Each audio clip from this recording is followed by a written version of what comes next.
Allez, on reçoit ce soir Jérôme O'Haraud, qui est pas un inconnu dans le domaine de la compétition rallye. Ça fait combien d'années d'ailleurs que tu roules toi maintenant? J'ai commencé en 2003 en tant que pilote, mais en tant que copilote, j'avais commencé en 2000 avec Sautron Patrick. Ensuite, en 2001, j'ai pris le frère, Sautron Eric. Et après, ça a été Manix, c'est l'année Manix en 2002. Et en 2003, j'ai pris le volant.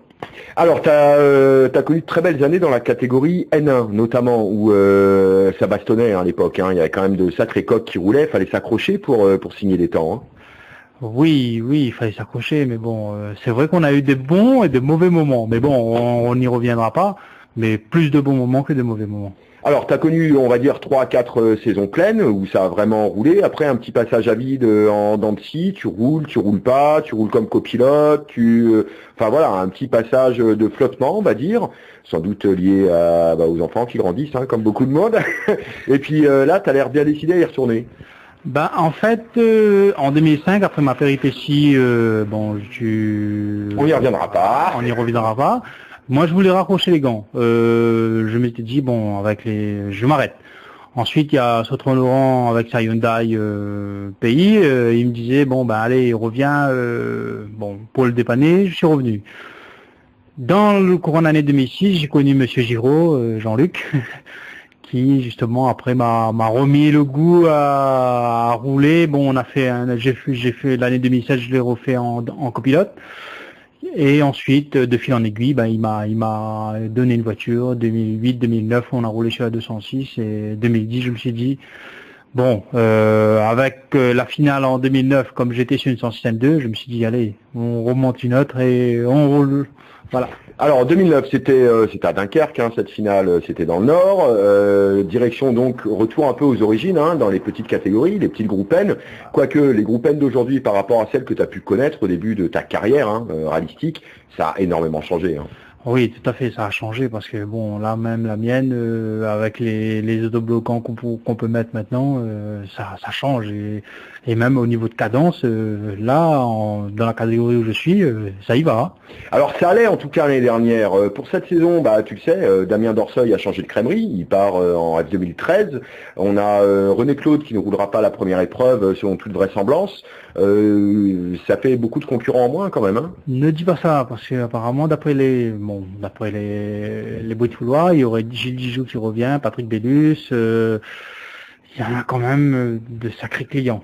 Bon, ça va nous faire des gros duels quoi. À 3, on va pouvoir rouler à 3 à peu près à un niveau équivalent. Enfin, il faut quand même pas oublier Damien Dorseuil, il a son cousin, il a une très bonne voiture, dont l'ancienne voiture à Damien Dorseuil, qu'il faudra pas quand même négliger.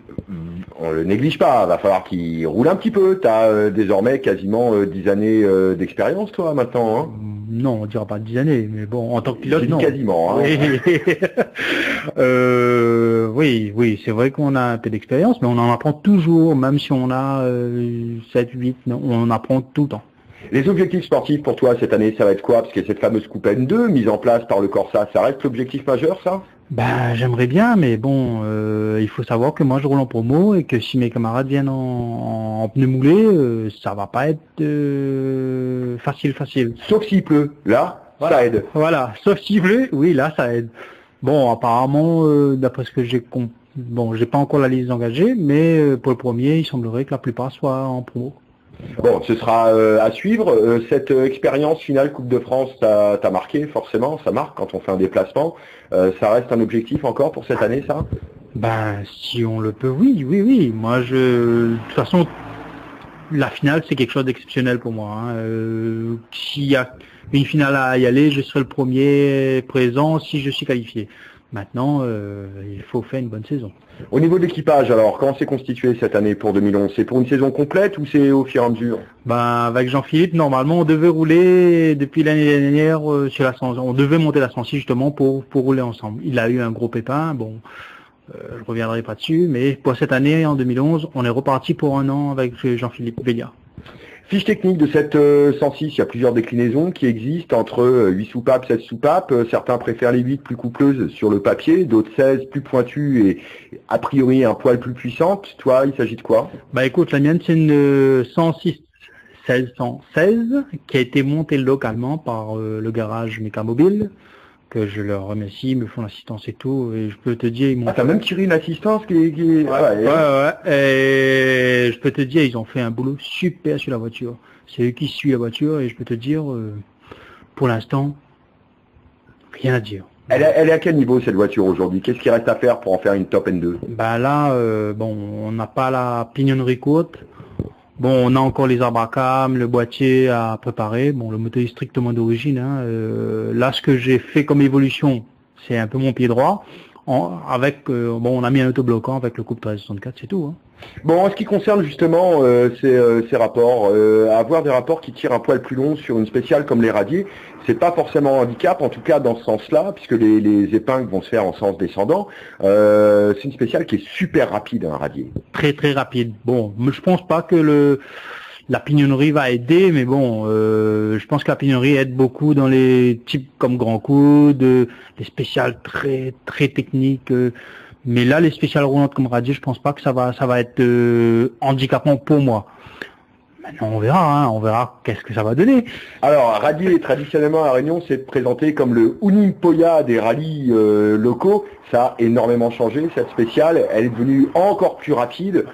Comment ça s'est passé les recos en ce qui vous concerne? Ben les recos, ça s'est très bien passé. Bon, moi je suis pas trop fanat de recos, de passer on a fait 2 passages et puis voilà. Et bon, le jour du rallye, moi j'ai déjà ma petite idée quel radier qu'il faut passer à fond, quel qu'il faudra ralentir. Mais on verra, hein, si on est dans dans le... Sur le feeling, on envoie, et puis on verra.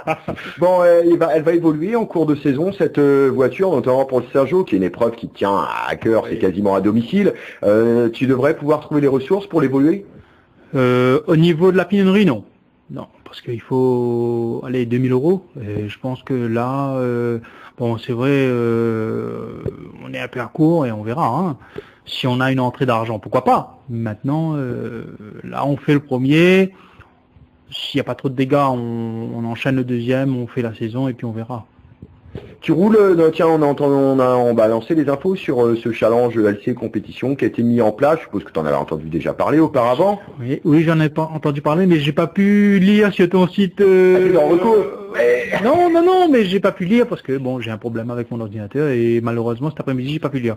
Donc je devais le lire ce soir. Eh ben, écoute, le plus simple c'est téléphoner à Damien Dorseuil, comme ça t'es sûr d'avoir les bonnes infos. Hein. D'accord. C'est le plus simple. C'est Damien Dorseuil qui s'occupe de ça. Eh ouais, Damien qui s'occupe de ce challenge. Bon, toute la saison, 5 épreuves finalement retenues dans le cadre du championnat.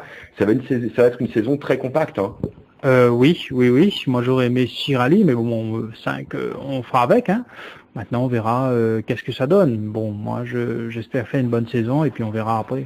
Ton pronostic pour ce rallye Ronde de Sainte-Rose, on commence par le classement scratch. Le scratch, Payette 2, je dirais. J'hésite encore entre Vaison et Maître. Donc voilà, au pied des cas, ou Vaison ou Maître. Bon bah voilà, vous avez les 3 hommes sur le podium et dans ta catégorie, tu le vois bien signer la victoire là? Moi je vise un podium promo et un podium N2 si possible. Maintenant on verra qu'est-ce qu'il y a au départ et comment... Qu'est-ce qu'il y a à l'arrivée forcément? Voilà, qu'est-ce qu'il y a à l'arrivée parce que je pense que mine de rien c'est rapide mais ça sera cassant quand même.